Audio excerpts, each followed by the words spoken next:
Assalamualaikum warahmatullahi wabarakatuh. Salam dan bahagia Bapak Ibu guru hebat. Perkenalkan, nama saya Artisia Hanisa, guru kelas di SD Negeri Miradadi, Kabupaten Banyumas.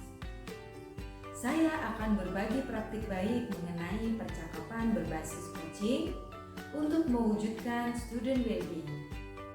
Pada pembelajaran di kelas, saya seringkali menemui murid yang mengalami kesulitan belajar atau bermasalah dengan temannya. Salah satu cara yang saya lakukan sebagai seorang guru untuk membantu murid menggali solusi atas permasalahannya sendiri adalah dengan melakukan percakapan berbasis coaching. Coaching membantu murid untuk belajar dan bertumbuh, mewujudkan student well-being dengan menuntun murid menemukan potensi yang dimiliki untuk menghadapi perkembangan zaman. Ini adalah murid saya yang terlihat kebingungan ketika pembelajaran matematika dan merasa kesulitan mengerjakan soal yang sudah saya berikan. Tantangan yang saya hadapi ketika melakukan praktik baik ini adalah yang pertama, murid yang tertutup dan enggan menceritakan permasalahan kepada guru. Yang kedua, murid tidak memberikan umpan balik pembelajaran. Saya juga harus jeli dalam melakukan pengamatan terhadap perilaku apa saja yang muncul di dalam pembelajaran maupun ketika murid saya melakukan kegiatan di luar kelas, serta rutin mencatat hal-hal tersebut pada jurnal harian. Tindakan yang saya lakukan yaitu melakukan pengamatan perilaku murid di kelas, kemudian membuat jadwal untuk melakukan percakapan berbasis coaching dengan model Tirta.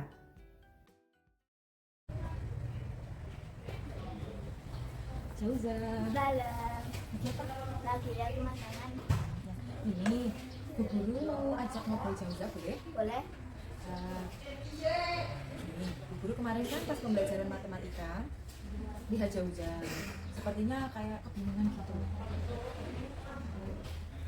Nanti harapannya setelah kita ngobrol, Jauza nanti ketika pembelajaran berikutnya bisa jadi lebih semangat, jadi lebih percaya diri gitu ya dalam mengerjakan tugas-tugas.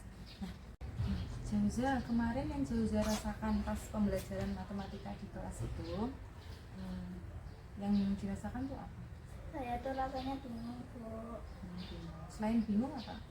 Sulit dalam mengerjakan tugasnya, Bu. Oh, jadi Jauza bingung, terus sulit ya mengerjakan tugas. Nah, kira-kira yang membuat Jauza bingung itu apa? Ada teman yang mengajak ngobrol Dia ngobrol, terus apa lagi? sama tidak mendengarkan guru berbicara.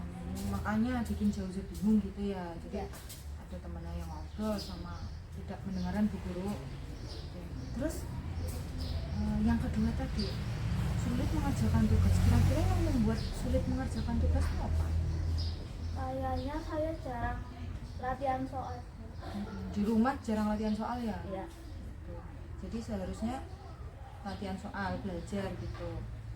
Nah, kira-kira apa nih yang harus Jauza lakukan kalau ada teman yang ngobrol atau yang ngajakin bicara, itu Jauza harus lakukan apa?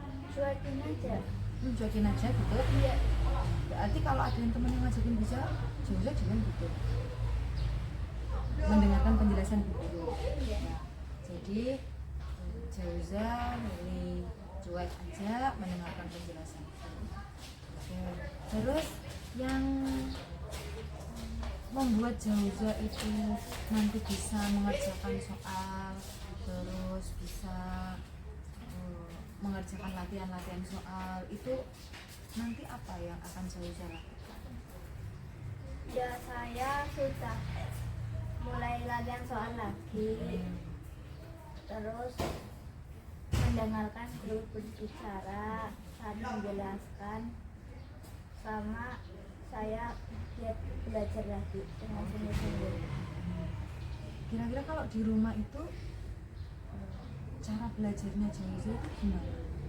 Ya, suasananya tenang sama cuaca harus terang.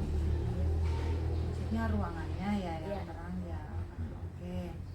Jadi kan tadi Jauza sudah bilang kalau ketika bingung pada pembelajaran itu Jauza harus konsentrasi, kemudian mendengarkan penjelasan guru, terus kemudian belajar dengan giat di tempat yang tenang dan terang, gitu ya. Nah, kira-kira itu akan dilakukan Jauza mulai kapan? Besok, beneran ya. Ya, jadi besok Jauza sudah mulai melakukan hal tersebut. Kira-kira Bu Guru besok-besok boleh nggak menemui Jauza lagi, ngajak ngobrol Jauza lagi untuk menanyakan sejauh mana sih usaha yang udah dilakukan Jauza untuk belajar dengan giat? Boleh? Boleh. Jadi nanti kapan-kapan Bu Guru dengarkan ceritanya Jauza lagi ya. Ya. Terima kasih Jauza. Hasil yang saya rasakan setelah melakukan percakapan berbasis coaching melalui model Tirta yaitu murid menjadi lebih terbuka mengenai permasalahan yang dihadapinya. Dia juga tidak merasa malu ketika bercerita kepada saya. Kemudian, murid dilatih untuk mengembangkan kemampuan berpikir kritis karena dalam percakapan coaching, saya membantu murid untuk merenung, menggali, mengingat, dan mengaitkan hal-hal yang sudah dialami murid dengan permasalahan yang dihadapinya. Kemudian terjalin hubungan kemitraan antara guru dan murid.